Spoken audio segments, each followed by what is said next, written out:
What's custom made for each customer is the training session and the integrations. So the training session means that first of all, before we start, we do a kickoff session. We want to understand from the leadership and the engineers what they are struggling with, what are their bottlenecks.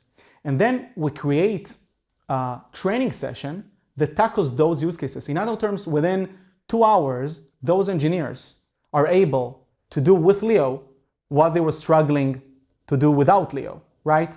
They're able to do in sometimes minutes what they used to do in hours or weeks. So this is the first tailor-made aspect. The second one is the integration and implementation. So every company has its own set of systems, PDM systems, PLM systems, and even tailor-made specific systems that they build. And we configure Leo into integrating into those systems.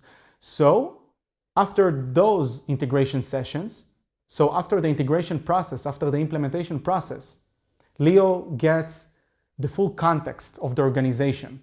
It knows their documents, their CAD files, and their best practices.